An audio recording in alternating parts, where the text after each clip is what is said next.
What discoveries await? Northgard Gardariki, Clan of the Hippogriff. Oh, is this DLC for Northgard? I actually just installed this last night because people keep telling me it's an incredible real-time strategy game. And I think it was high time I tried it out. I think it's been sitting in my Steam library for like 10 years or something. I don't know how old this game is now. It is by Shiro Games, the people who made that War Tales, which was excellent. I played it while I had my Xbox Game Pass subscription and sunk about 100 hours into it. It was really good.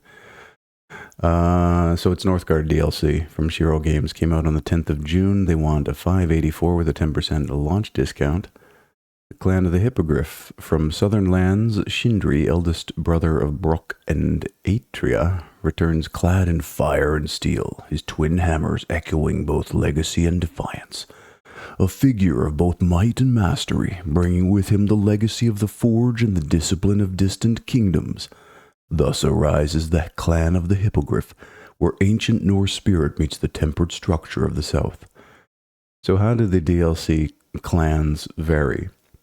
And how are they balanced? I guess, is this multiplayer? Like, can you PvP in this? What are they? Sentry guards. There's a brazier. It's the heart of the Gardariki's identity, burning wood to empower every aspect of the clan's development. By feeding the flames, all resources productions are bolstered. Norse traditional feasts are rekindled through wood rather than food, lasting 2 months and amplifying the effect of all active braziers.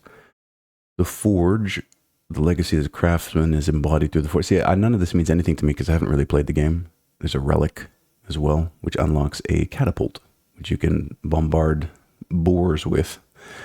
I mean, okay, I would still have to play the game and then care. And I think this game has quite a bit of DLC in the form of different clans that you can play. So if you really like the game, there's a ton of stuff. Speaking of Norse things, there's a new Predator movie out. It's an animated movie called Killer of Killers, available on Hulu or any other service you can get it from. It's very, very good. I just watched the first of 3 vignettes that are in it, and it's excellent for a Predator. If you're dying for a Predator fix and you're tired of watching Danny Glover fight the Predator, it's out there. All right. Mind's Eye. Oh, I heard about this. People calling this GTA 5.5 because it's got former Rockstar developers on it. I mean, I'm always down for a high-fidelity third-person action shooter game. Sure. I thought it looked kind of neat because it's this near-future high-tech stuff. Mind's Eye is a narrative-driven single-player action-adventure thriller set in the near-future fictional desert city of Red Rock, featuring best-in-class cinematics, high-octane driving, and explosive combat from game director Leslie Benzies. Came out on the 10th of June from Build a Rocket Boy and IO Interactive Partners. These are the folks who put out Hitman and the upcoming James Bond. So, I mean, there's a lot of money and production energy behind this. It would be a AA.5 game. They want a AA.5 price for it, $77.99 Canadian with no launch discount. And there's a deluxe edition that pushes the $100 envelope. Ugh. Well, there's your high-octane driving. Looks cinematic, though. Lots of these look like cinematic shots. Man and machine. Robots carry out manual tasks, and an algorithm connects all-seeing devices to make Red Rock the safest city in the world. So it's Terminator and iRobot. Fight your fate. You'll play as Jacob as he fights to uncover the truth in a world where AI, high-tech experimentation, and unchecked military power shapes every encounter. What starts as a personal quest quickly becomes a mission that's critical to all of humanity's survival as sentient robots rise, propelled by human greed. You know, if human greed holds for the next couple of centuries, we're never going to have sentient computers. Like, there's just no way it would be allowed. Caught in the crossfire, intense combat and driving. Okay, I've got this on my wish list on my Xbox because this is the kind of thing I would rather sit on the sofa and play. I don't want to sit hunched over the computer for the 100 hours that it would take to finish this. So it's there. I've wishlisted it if you care about that. Warhammer 40k Space Marine Master Crafted Edition, aka Remaster. This game is very good. I never finished it in its original form. I still own it in its original form, and I would probably play it in its original form because they're going to be charging a bunch of money for this, aren't they? And there isn't going to be any loyalty discount. I own it on Steam, by the way, so we'll see. I never got far enough to see the Rocket Boys. It's not as complexly designed as the latest one, but it is as visceral, I would say. It's a very simple. It's a very Gears of War with a Space Marine skin on it. Warhammer 40k Space Marine returns. It never left. It was always there. You could always buy it. For a new generation, enjoy quality of life and graphical improvements that take the Warhammer 40k Space Marine experience to the next level. I'm almost finished reading the Horus Heresy, all 67, 68, whatever novels that are in it. I'm so stoked. I'm on Dan Abnett's final 3, and they're so good, and it's just been so worth it. It's been like a 3-year journey getting through those books. Anyways, 10th of June from Sneaky Box, Relic Entertainment, and Sega. It's on Game Pass. Ew. And they want $53.49 for a reskinned, slightly tuned game that already existed, where most of the work was already done. The bulk of the code was already complete. All the blood, sweat, and tears that needed to be poured out in order to produce the game had been poured out. All they had to do was go in there and polish it up a bit. And they want $53.49 for it, with no loyalty discount for people who purchased the original product. Thanks for absolutely fucking nothing. 4K resolution, don't care about that. Improved character models, okay. Modernized control scheme and interface overhaul and remastered audio, sure. Whatever. And it's got all of the original DLC. Storm into battle, unleash visible violent death, experience the grim darkness of Warhammer 40k. Because, yeah, in the grim future, there's an Emperor Overlord that dictates everything, and our particular overlords dictate that you got to pay high prices for games that are just slightly tuned. No thanks. I mean, I'll get a Game Pass subscription and play it if I really cared. I mean, I didn't care enough to finish the original, which has been out for 425,000 years anyways. All right, Stellaris Season 9 expansion pack. I was actually looking into playing Stellaris, so here's where the algorithm comes in. This is a 4X, very complex space game from Paradox.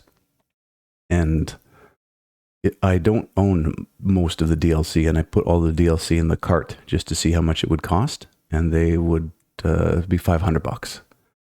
So they have a $13 a month pass that will give you access to all the expansion packs, including this one. It's so weird how they're monetizing this, because like, okay, you can buy the Season 9 expansion pack for whatever they want for it. $60, which includes 1, 2, and look at this. I can actually see a review here, which is terrible, but it's mostly negative on one of those things. 1, 2, plus, let's see, show more. What do you get here? Shadows of the Shroud and the Stargazer species portrait. There's 5 items in there for $60. So if you have never played Stellaris, which is perfect, and you want to play some really complex, really kind of the state-of-the-art, top-of-the-line, best-in-class 4X space command, control, exterminate, whatever the X's stand for, I can't remember anymore. I would highly recommend you get their pass, because then you can play the game for like, even if you played the game for a whole year and paid for that whole pass, you'd still be only a fifth of the price of so-called owning all the DLC. So, wow, you get a portrait. Ooh. Stargazer species portrait. Biogenesis, which has mostly negative reviews right now. See, this is why I don't look at reviews, because it instantly sways my bias. Instantly. I have shit on so many games in the past and not given them a chance, because when I open the Steam page, I see a mostly negative, and then I've been fooled by mostly positives and overwhelmingly positives. A lot of overwhelmingly positive rated games are memes on Steam, just because some subset, vocal subset, is like, yeah, this was the greatest thing ever. So that's why I've turned them all off. Shadows of the Shroud, psionic stuff, infernals, the demons. So the future of the galaxy is in your hands. Okay, so by Q4 2025, which is coming up, right? So is all this stuff out? What's out? Only Biogenesis so far? 4-in-1 unbeatable value. No, get the pass. So there, like, again, I'll tell you, there's a 13, 14 Canadian pass that you can get and it gives you a month's worth of everything. And you can decide if you like the game or not with the full latest experience. All right. Survive the silence. It's a thing a lot of people can't do. Can you sit by yourself in a quiet room without reaching for your phone or going out of your mind and not being able to infinitely scroll some horrific nonsense? Can you? Try it sometime. It's called meditation. Might do you some good. Survive the silence. Discover the enchanting world of island survival with an overhead view where exploration, construction, and a peaceful atmosphere await you. Expand your territories, complete quests, and evolve in this cozy adventure. I'm good. Let me look at the screenshots. There's nothing there for me. Came out on the 23rd of May from Crispy Head Studios. Haven't we seen them? Are these shovelware people? $1.29. I have a feeling these are the modern shovelware people. Find yourself on a secluded island, stylized graphics, and overhead view. Those are the features. Your camera is not a feature, my friend. Calm and relaxing survival without pressure, varied quests and progression system, flexible crafting and base expansion, and literally no game. But, I mean, they've priced it appropriately, whatever. Nina Aquila, Legal Eagle, Chapter 4, Sacred Feathers. Okay, an RPG maker. I mean, I respect the RPG maker people out there, but it's its own little subculture. I'm not going to play some white-haired anime girl with an eye patch. Like, this is someone's mental illness leaking out into reality. Again, like a lot of these things are. No, I'm sure it's great, but it's just not for me. Nina Aquila is back for her biggest, boldest, most magical adventure yet. Also, I haven't played the prequels, so I'm not going to. And clearly, like, listen, giant anime girl tits are a sign of mental illness. Tanuki-sama Studios. Why, you don't like boobs? I like boobs, the real ones.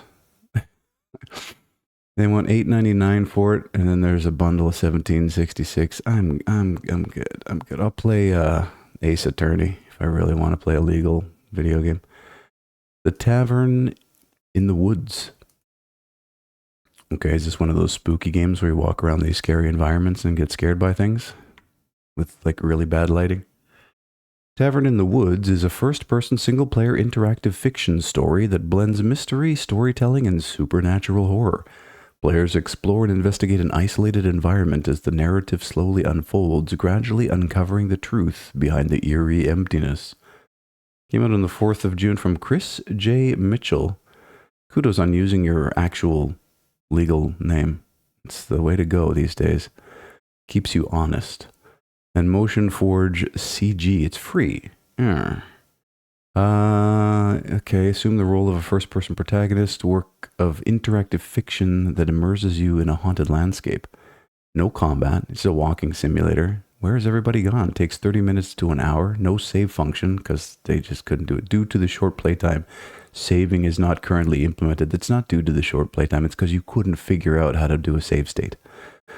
Presently only mouse and keyboard controls. Oh no. Well, I mean, I'm kind of like, bro, if it's 30 minutes of my time, it looks decent. I'm curious to see what someone could crank out for this. Probably Unreal Engine. Sure, we'll take a look. All right, Heian City Story. Is this a, what are those, what's the company? Kairosoft? It's Kairosoft? I was so cracked on Kairosoft games when they first came out. They first came out for me when I was in Japan. I spent a decade over there. It was great. And boy, was I cracked. I can't remember which one it was, though. There were a couple of them. With the very early, whatever they were, something stories. Yeah, Kairosoft. A city building sim with a historical twist designed to hit that Chinese market, the Chinese demographic. They want $9 for it. These games will swallow your life if you get into them. They're very well designed, and there's a million of them. There's 59 of these things. Kairosoft has done extremely well for themselves. Travel back to olden times and become director of your own city. Find out what it's like to be at the burgeoning beginning of totalitarian dictatorships. Attract new residents. It's the past, so don't forget to add some touches of traditional culture, but not your culture, white boy.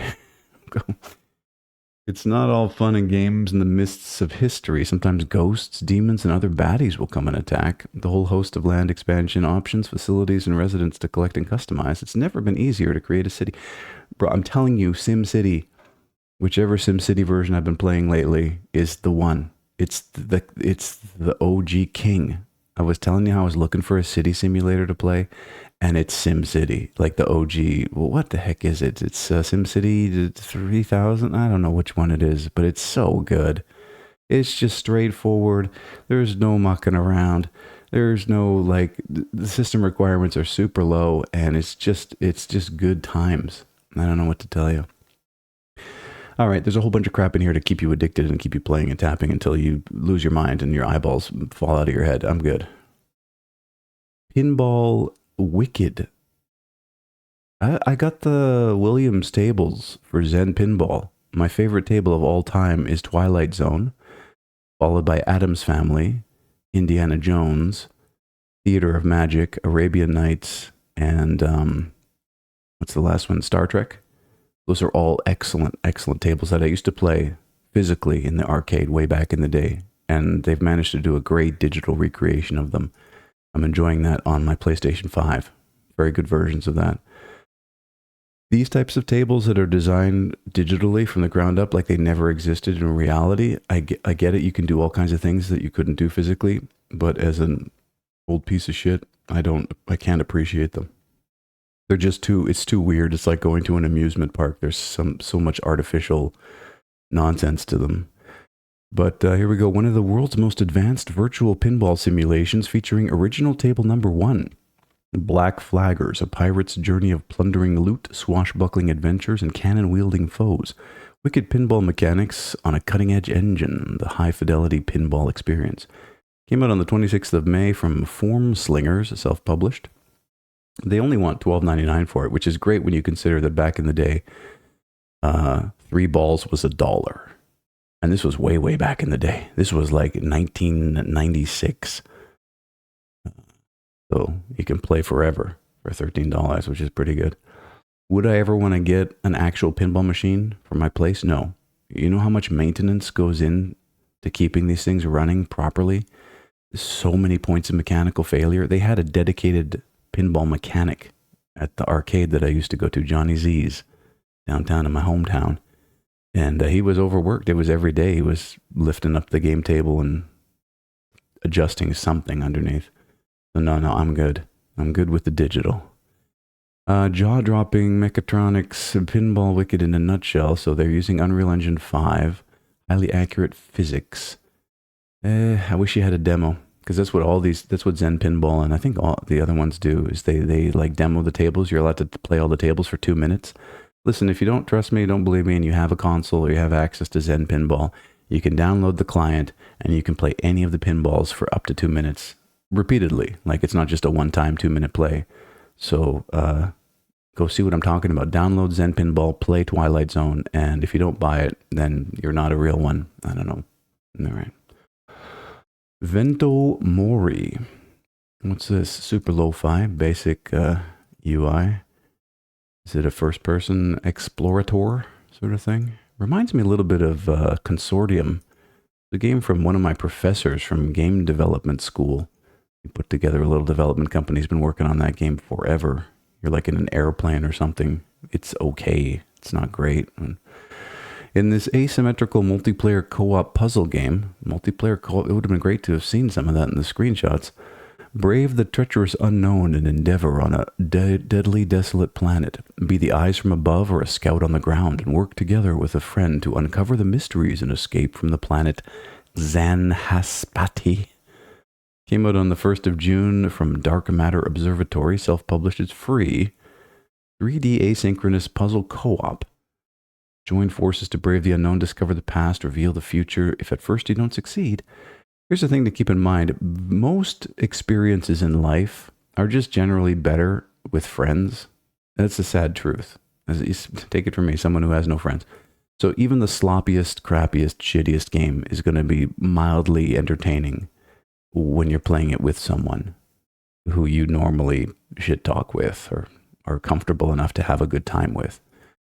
So that doesn't necessarily make it a good game. It just makes it tolerable when someone else is there next to you experiencing it. And I think that this and most co-op games are like that. All right, Nora, in search of hidden ingredients here. Magical witch girl. I'm not a magical witch girl, nor do I have any aspirations to be a magical witch girl, so this ain't for me. Expelled from the magical academy, Nora must now learn not only about her grandma's past, but also about the magic hidden deep within. Help her out and play this enchanting hybrid of visual novel and hidden object games. Came out on the 15th of May from Error 300, self-published. There is a demo, at least.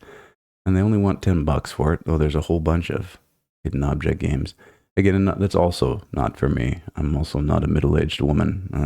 Hidden object games just don't do it for me. Wait, there's visual novel elements? A kinetic visual novel. Huh. 29 hidden object levels and 9 unique locations. Wait, what? Oh, okay, the house is a place, okay. An inquisitive spirit decides to make Nora's task a bit more tricky. The levels, as well as some of the items you have to find, are randomly generated. Play forever. Beautiful hand-drawn visuals. I mean, Eye of the Beholder. And this eye has pink eye. Okay. Last game, Farm Racing. All right. Here we go. Somebody just slapped together something in Godot and thought that they'd put it up on Steam to waste my time with. Farm Racing blends fast-paced platforming with puzzle solving. Came out on the 10th of June from Sometimes Farming, self-published. They want $1.29 for it, and that's accurately priced. In a distant medieval village, a determined cow begins an unexpected adventure, racing across the dangerous farm platforms to reunite with her lost calf, hidden deep inside an old barn. But the path won't be easy. Tricky farmers have set traps, enemies lurk behind haystacks, and deadly obstacles like spinning saws and falling crates stand in your way. This is no ordinary farm, and this is no ordinary cow. Your mission in this game is to help the cow navigate through each challenging level by moving crates, avoiding traps, and outsmarting enemies, all while racing against danger to reach her calf. Yeah, can you guide her safely? I don't think I can. Stylish platforming gameplay. Dozens of handcrafted levels, charming 2D visuals with medieval farm atmosphere. They actually sat down and wrote those words. Did they, or did they feed this into a GPT and have it try to describe what they saw? I'm good. I would rather play Super Meat Boy. Okay, we're good. And that is 17,867 games. Have yourself a fantastic day.